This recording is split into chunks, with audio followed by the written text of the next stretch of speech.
Hello everyone, and welcome to another OOTP 20 series that I'm going to be doing. This time it is with the Montreal Expos. A couple people have asked me about this, and I attempted it last year, and it went exactly 2 episodes. So here is to hoping it is a lot longer than that this time.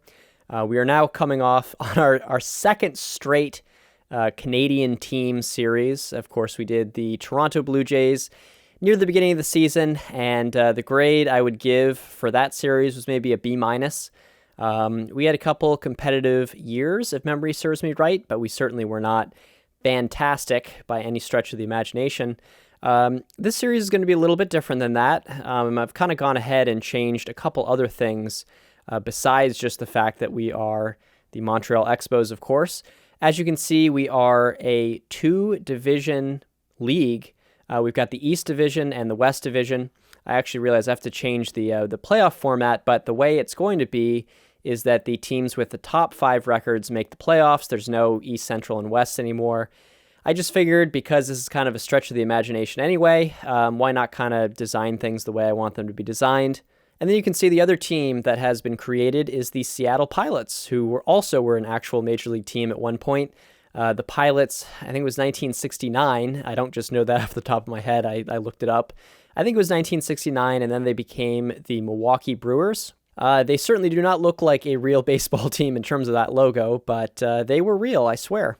And before we get started, 2 other things. We are going to be Vladimir Guerrero as the general manager.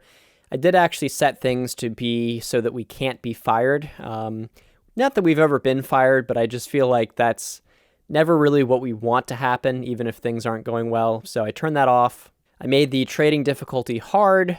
And then the other thing that I think I'm going to try for this series, especially because the first couple seasons are going to be slow. We literally have no players and we're starting from the very bottom. I figured it might be kind of interesting to just create a player. And I don't want to create someone who's going to be like the real, cornerstone of the team. I think that would just have too much of an effect kind of on the simulations and how good the team ends up being. But what I figured is maybe we could make something like Pedro Martinez Jr. as like a stud reliever. So obviously that wouldn't affect things too much, but at least we could kind of get excited about, a player as we're terrible.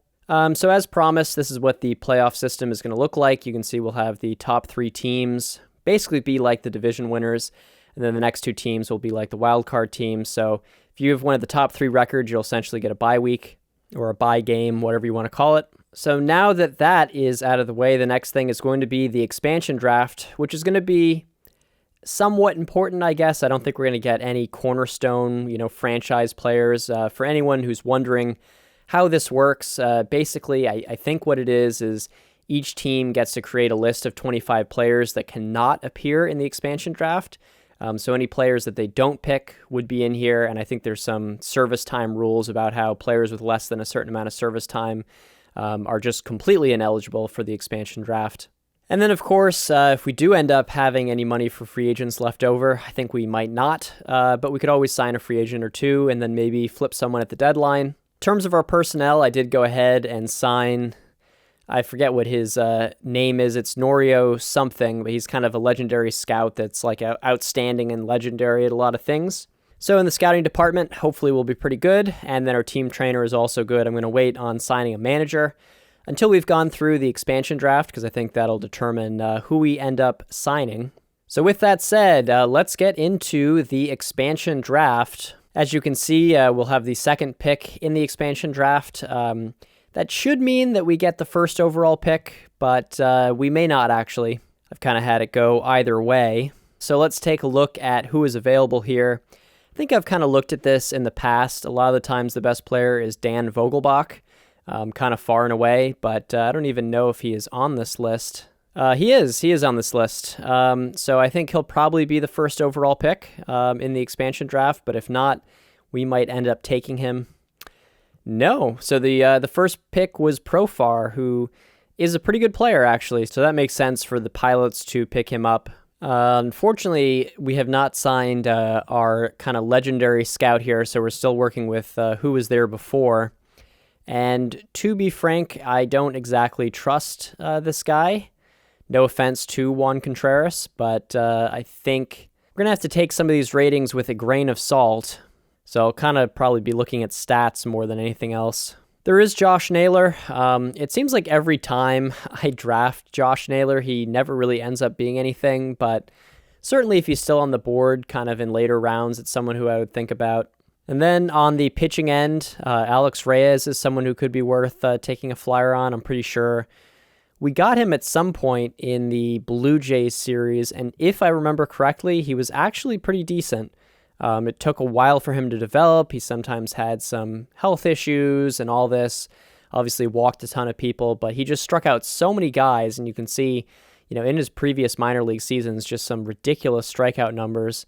So he's also someone to think about. Otherwise, I'm just kind of seeing a lot of good relievers. So the nice thing about Vogelbach, I was kind of talking about him before, is that he's got a lot of service time left. That'll kind of be an important thing to really think about with any player that we sign. It's not just their abilities, it's, what's their contract, how much are they getting paid.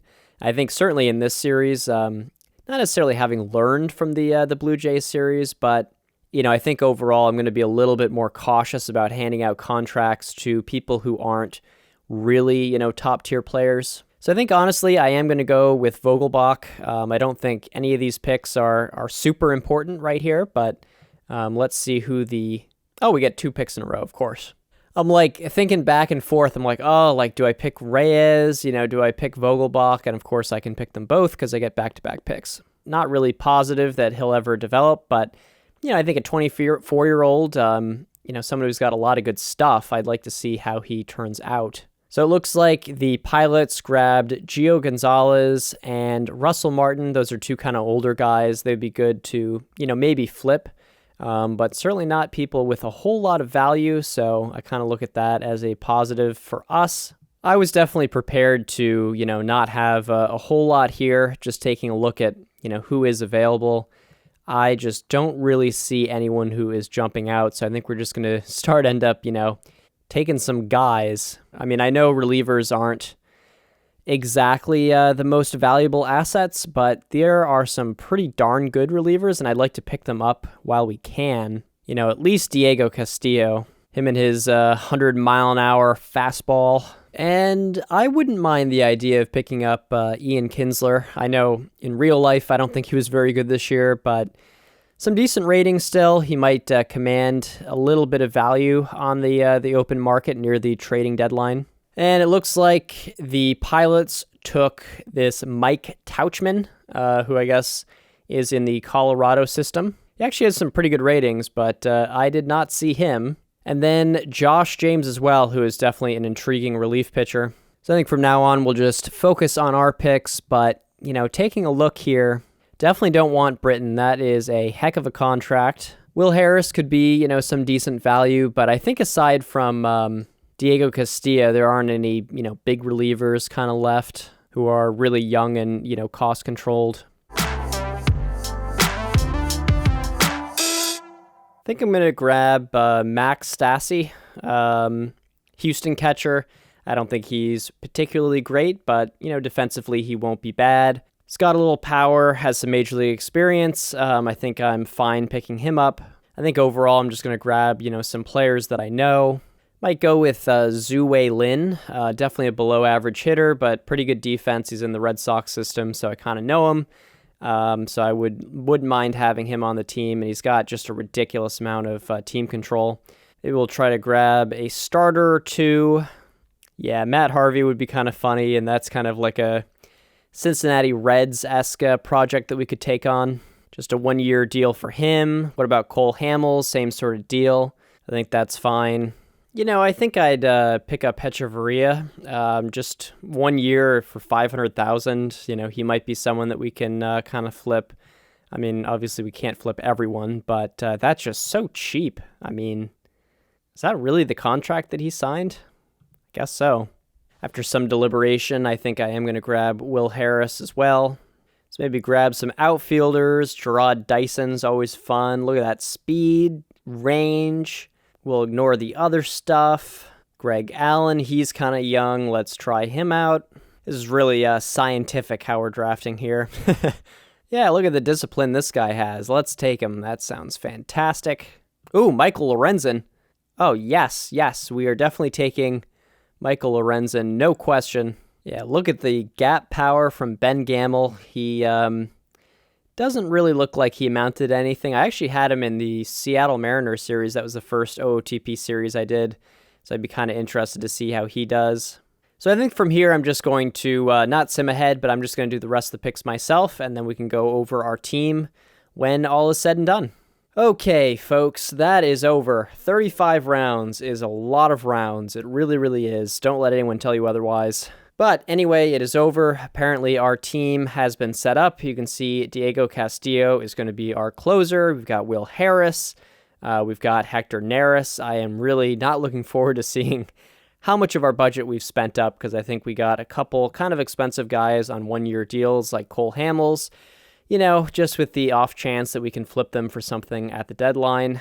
But yeah, that's going to get pretty expensive. I am looking forward to see how Alex Reyes does. He's got some really good stuff, so if that control can amount to anything like it did a little bit in our Blue Jays series, he could be someone that ends up being kind of valuable. I think we're just going to have to play things by ear here. The first year is not supposed to go well. So I don't know what you guys were expecting, but it's not going to be good. All right, so we have no money for free agents. No surprises there. You can see our total expenses actually exceeds our current budget by about $21 million, so I'm sure our owner cannot be too happy about that.